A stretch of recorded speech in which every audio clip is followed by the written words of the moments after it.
আজ মঙ্গলবার। আজকে আমাদের ক্লাব হাউসটা বন্ধ আছে, জানেন তো। আমি লাস্ট বেশ কিছু দিন ধরে যাচ্ছিলাম সুইমিংয়ে। গা হাত পায়ে অসহ্য যন্ত্রণা হয়েছে, প্রায় 5 বছর বাদে সুইমিংয়ে যাচ্ছি সেই জন্য। তো আজকেও ভেবেছিলাম যাব, তারপর সকালে উঠে ফোন করে জানতে পারলাম যে মঙ্গলবার করে বন্ধ থাকে। ক্লাব হাউসটা যখন বন্ধই থাকে তখন আজকে তো আর যাওয়ার কোনো প্রশ্নই উঠছে না। তাই ভাবলাম বেলা বেশি বড় হওয়ার আগে ঝটপট করে আজকে রান্নাটা সেরে নিই। চলুন রান্নাঘরে যাই, বরং আপনাদের সাথে শেয়ার করি আজকে সারা দিন কি করলাম। ব্রেকফাস্টে আজকে ডিম সিদ্ধ, ফল আর তার সাথে একটুখানি ব্রেড খাবো। ডিম সিদ্ধ কাটার এই মেশিনটা না অনেক দিন আগেই কিনেছিলাম অনলাইনে। এটা খুঁজে পাচ্ছিলাম না, শিফটিংয়ে কোথায় ঢুকে গেছিল, তাই এটা দিয়ে ডিমটা কাটাও হতো না। আমার বেশ মজা লাগে এটা দিয়ে ডিমটাকে কেটে এরকম স্লাইস মতন করে সাজিয়ে দিয়ে ব্রেকফাস্ট প্লেটটা তৈরি করতে। তো আজকে এটাকে খুঁজে পেয়েছি হঠাৎ, তাই ভাবলাম ধুয়ে পরিষ্কার করে নিয়ে এটাকে ব্যবহার করি। ডিমের টুকরোগুলোর ওপরে আমি অল্প করে স্বাদ মতন লবণ আর গোলমরিচ ছিটিয়ে দিয়েছি। আমি দুটো ব্রেড টোস্ট করে নিয়েছি। এক পিস ব্রেডের মধ্যে অল্প করে বাটার লাগিয়ে নিচ্ছি। তারপর এর মধ্যে আমি ছড়িয়ে দেবো আন্দাজ মতন গোলমরিচের গুঁড়ো, আর ওপর থেকে অন্য ব্রেড স্লাইসটাকে দিয়ে দেবো। ওটাতে আর আমি বাটার ইউজ করছি না। এর সাথে আমি কয়েক টুকরো তরমুজ নিয়ে নিয়েছি। জানেন তো, অনেক দিন ধরে না সোশ্যাল মিডিয়াতে দেখছি কচু পাতায় চিংড়ি। এই রেসিপিটা দেখতে দেখতে এতটাই লোভনীয় হয়ে উঠেছে আমার কাছে বিষয়টা, তাই ভাবলাম আজকে একটুখানি দুপুরবেলায় কচু পাতায় চিংড়িই করি।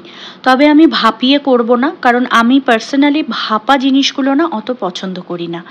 আমি এটা কড়াইতেই কষিয়ে কষিয়ে করব। আমি ডিটেলটা একটুখানি আপনাদের সাথে শেয়ার করে দিই যে আমি কিভাবে করেছি। দেখুন তো আপনাদের ভালো লাগে কিনা। চিংড়ি মাছগুলোকে ধুয়ে ভালো করে ডিভেন করে জল ঝরিয়ে রেখে দিয়েছিলাম। আমি সর্ষের তেল গরম করে নুন হলুদ মাখিয়ে হালকা করে ভেজে তুলে নিলাম। সিয়ের মতো দেখতে হলেই আমি চিংড়ি মাছ তুলে নিই, আমি বেশি ফ্রাই করি না। এদিকে একটা মশলার পেস্ট তৈরি করে নিচ্ছি। রসুন, কাঁচা লঙ্কা, গোটা সর্ষে, পোস্ত আর নারকেল, এটার মধ্যে সামান্য একটুখানি লবণ দিয়ে ভালো করে বেটে নেব। এবার সর্ষের তেলে কালো জিরে ফোড়ন দিয়ে এই বাটা মশলাটা দিয়ে দেবো। এর মধ্যে চাইলে কিন্তু টক দইও অ্যাড করা যায়। অনেকেই সর্ষের তিতকুটে ভাবটাকে কাটানোর জন্য টক দই ব্যবহার করে থাকেন, তবে আমি দেইনি, যেহেতু পোস্ত দিয়েছি ওটা আর তিতো লাগবে না খেতে। এরপর এখানে পরিমাণ মতন আমি হলুদ গুঁড়ো আর একটু বেশি করে লঙ্কার গুঁড়ো দিচ্ছি। এই রান্নাগুলো না একটু ঝাল ঝাল না হলে ভালো লাগে না। বেশ গরম ধোঁয়া ওঠা ভাতে ঝাল ঝাল এইরকম রান্না হলে আর কিচ্ছু লাগে না, বিশ্বাস করুন। এই একটা পদ দিয়েই কিন্তু পুরো দুপুরের ভাতের থালা একদম ফাঁকা হয়ে যাবে। মশলাটা ভালো মতন কষিয়ে তেল ছাড়া পর্যন্ত অপেক্ষা করব। যদিও সর্ষে বাটার রান্না খুব বেশিক্ষণ ধরে কষালে তেতো হয়ে যায়। ভালো মতো তেল ভেসে উঠেছে, এই অবস্থায় কয়েক দানা চিনি অ্যাড করলাম। করে এটাকে ভালো করে আবার একটুখানি নেড়ে ঘেটে মিক্সির যে বাটিটা ছিল সেই বাটিটা ধুয়ে অল্প করে জল দিলাম। এর বাইরে আর কোনো জল আমি অ্যাড করব না।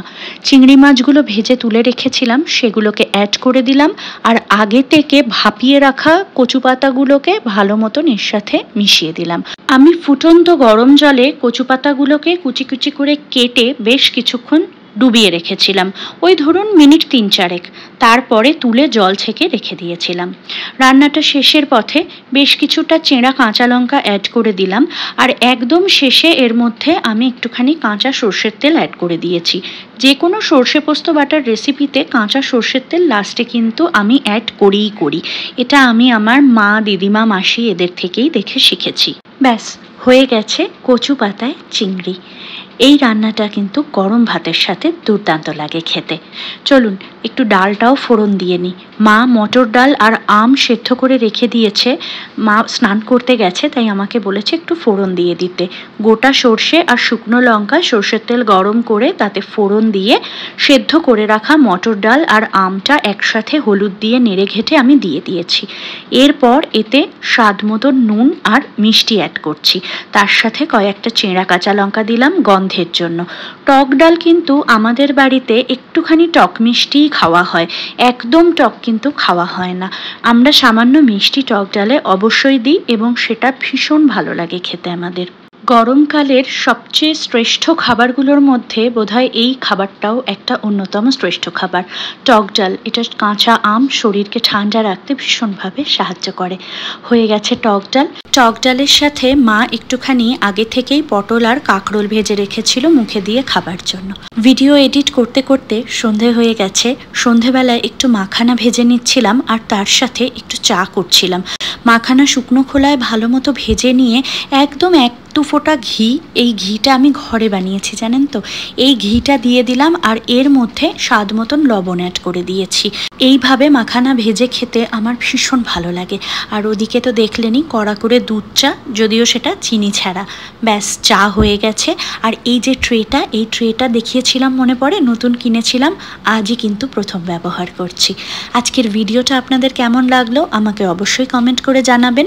যদি ভালো লেগে থাকে একটা লাইক করে দেবেন। বাউন্ডুলে বংশ চ্যানেলটির পাশে থাকার জন্য সকলকে অনুরোধ করছি। সকলে ভালো থাকবেন, সুস্থ থাকবেন। আপনাদের সাথে দেখা হবে খুব তাড়াতাড়ি পরবর্তী কোনো নতুন একটি ভিডিওতে। আজ তাহলে আসি।